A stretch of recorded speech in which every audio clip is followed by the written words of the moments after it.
Hi, Church. Pastor Jeff here with another Trinity check-in. At the end of this video, I am going to share with you about our trunk or treat and how we're going to announce the winner of the trunk contest. Plus, I have some news about a new way that we're going to be helping with hunger here in Lincoln. Quite a bit in the news just today, as a matter of fact. First, though, I'm here at our altar, here in Spirit Hall, with a cup, a chalice, and the basket that we use for serving bread during communion. And I'm here for a reason. This Sunday is not like every Sunday. It's not like other Sundays. Now, it's true. Every Sunday is special. Every Sunday is a mini Easter, as they say, a small celebration of the resurrection. But there are some Sundays that stick out on the calendar, and All Saints Sunday is one of them. So Halloween, October 31st, is All Hallows Eve, and then November 1st, and usually celebrated on the first Sunday after it, is All Saints Day. And originally it was only for saints of the Roman Catholic Church, but now, especially, at least with us Protestants, it's been expanded to a memory of all those who have passed away, and it is a special time in the life of the Church. Anybody who's lost someone knows just how deeply the grief cuts, but also knows how deeply sacred. There's no other word for it. How deeply sacred it is when you have those moments and you realize that the one who passed is not as far away as you sometimes think. That's what All Saints Sunday is all about. So what we'll do is, here on the altar, we'll have pictures of everyone from our congregation who has passed away in the last year. I believe the list is at 9. Don't quote me on that. We'll see. A little lower than it's been the past couple of years. Early in we'll begin our worship service with a song of praise, and then we'll bring it down. And as we sing a special song for All Saints, we'll read those names. Now, I hope that you come with names in your own heart as well, because maybe you're one who's connected to one of the names that we'll read from our church in the last year.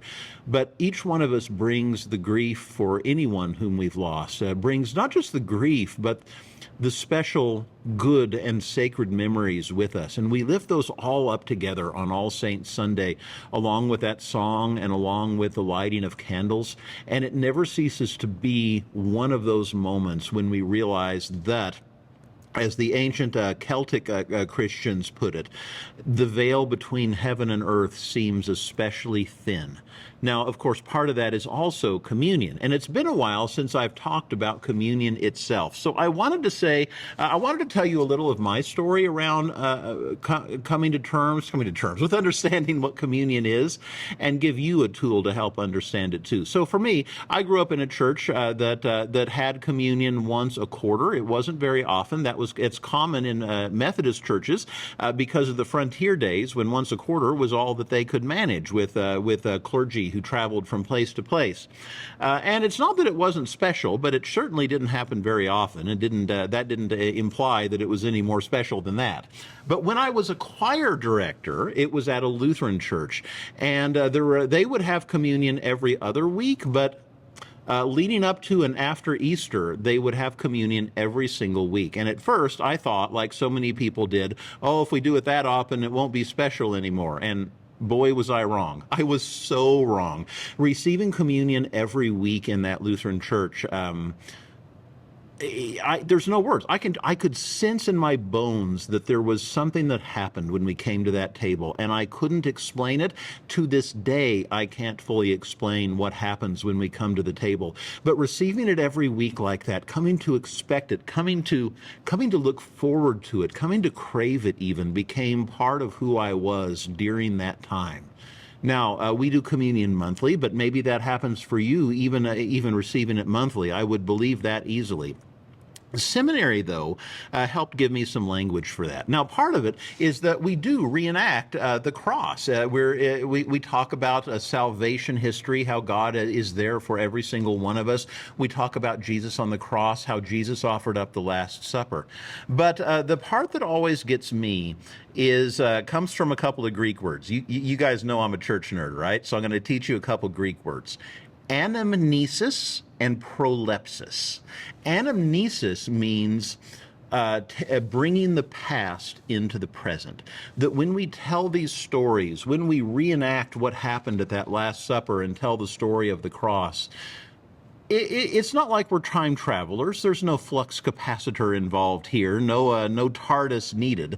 But there is a mystical sense. There is a very real and even tangible spiritual sense that we bring those events into the presence, that we sit around that table with Jesus in the upper room.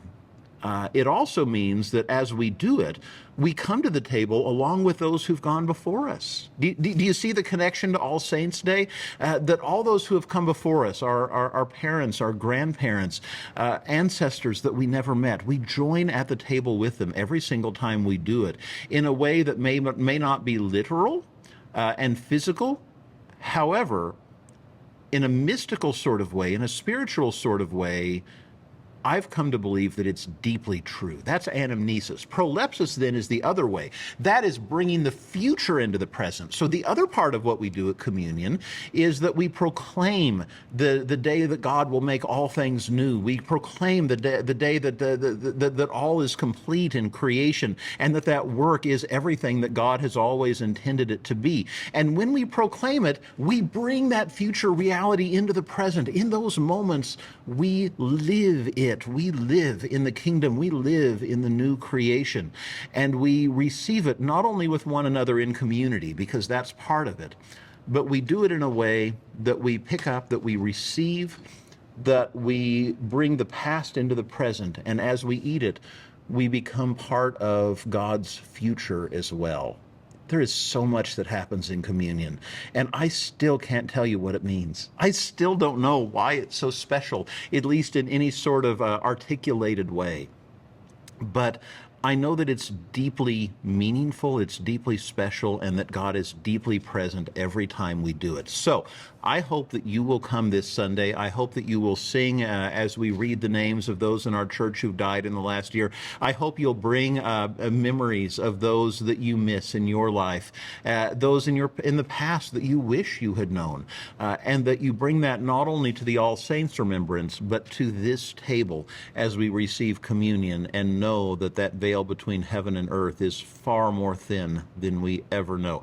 I went into full-on preacher mode there, didn't I? I went into a whole sermon practically, but it's important to me, and I wanted to share it, and I hope that you'll be here Sunday. If you're joining us on the live stream, I believe that communion absolutely happens across the internet too. So it's not so picky that you have grape juice or a particular kind of bread. None of that. Just have bread and something to drink, whatever that may happen to be for you. Tortillas, pita bread works well. Just a sandwich bread out of the pantry.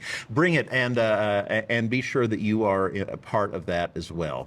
Okay, I promised you two announcements. One of them is that Amy Holland has been busy tabulating the votes for the best trunk in Truck or Treat.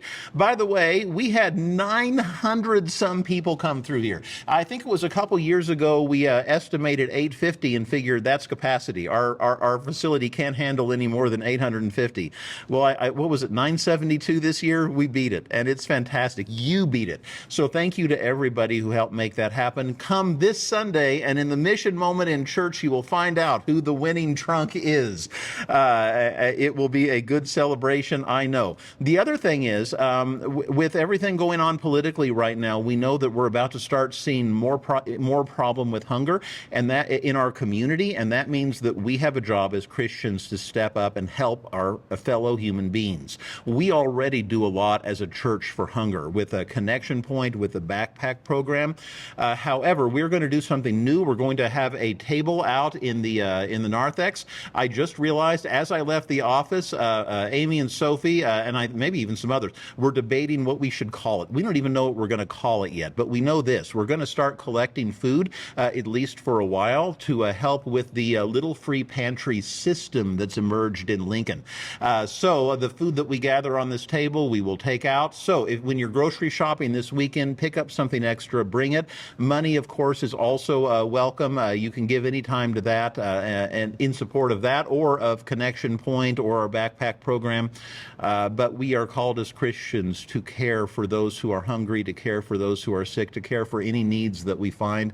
And I'm so glad that we get to do that together because it's part of what it means to bring God's future reality into the present, right? All right. Be well, church. I hope to see you Sunday, if not sooner. We got Ignite tonight. And in the meantime, I hope that you live that future reality in everything you do. See you soon, church.